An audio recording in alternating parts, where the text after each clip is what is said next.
Picture this. You're out with friends, having a great time, and someone records a quick video on their phone. They play it back, and the moment you hear yourself speak, you hate it. In your own head, you probably sound pretty good. Deep, rich, maybe even a little cinematic.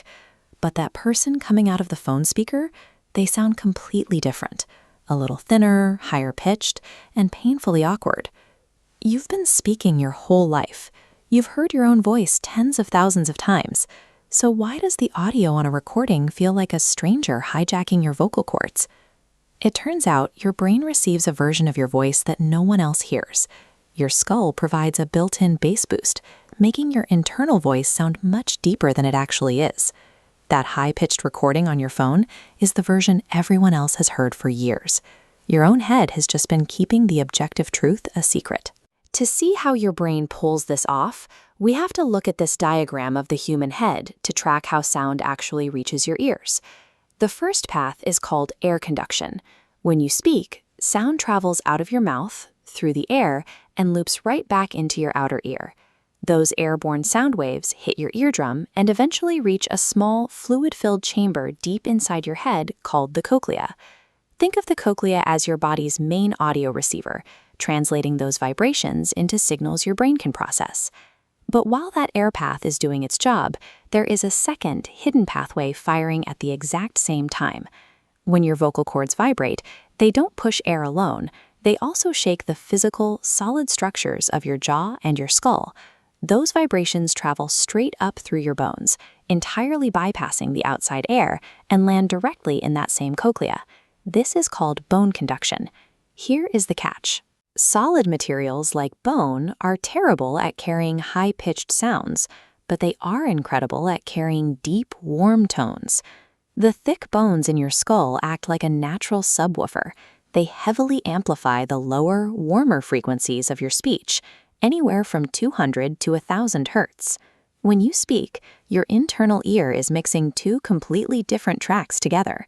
It takes the thin, high-pitched air track and layers it directly on top of the heavy, vibrating bone track.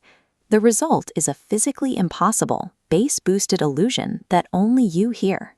The idea that solid objects act as powerful sound conductors might sound strange today, but scientists have known about it for centuries. Back in 1803, a German physicist named Ernst Chladni ran acoustic experiments that mapped out exactly how vibrations ripple through solid materials.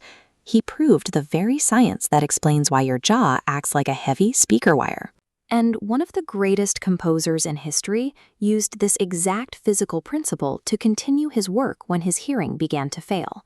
As Ludwig van Beethoven lost the ability to hear sound through the air, he found a way to route piano vibrations directly into his body. He would take a solid wooden rod and press one end firmly between his teeth. He would take the other end of that rod and press it directly against the solid wooden body of his piano, right above the strings. This diagram of the skull shows exactly why this worked. When he struck the keys, the heavy vibrations from the instrument traveled through the wood, into the rod, and straight through his teeth.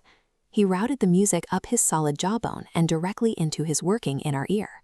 That same bone conduction science is running through your head right now, and it creates a serious bias.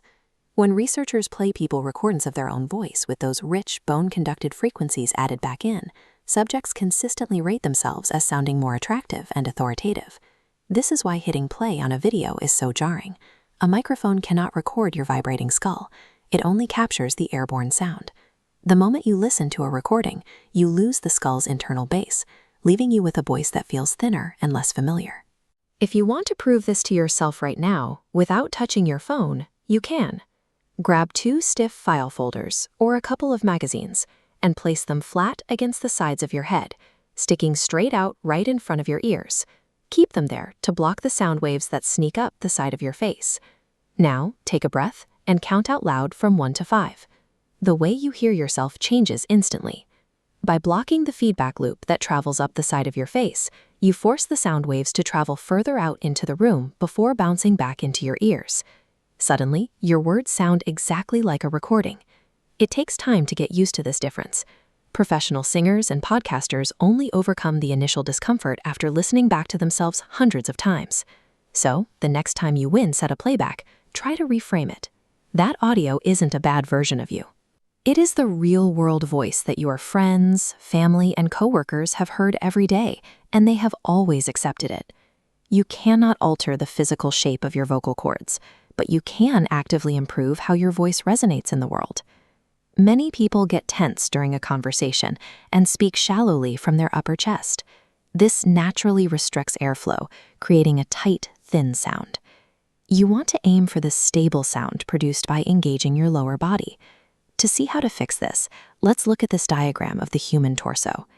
If you take a deep breath and let your diaphragm push the air from your belly, you give the sound far more room to resonate. It creates a deeper tone that carries much more effectively through the air. Ultimately, your internal voice is a private experience that belongs entirely to you. So the next time someone points a camera your way, don't worry about the playback. You're just hearing yourself without your built-in skull subwoofer. Before you go, let us know in the comments, what did you originally think your voice sounded like before you heard it on a recording? If you learned something new today, give this video a like and subscribe for more answers to the science happening right inside your head.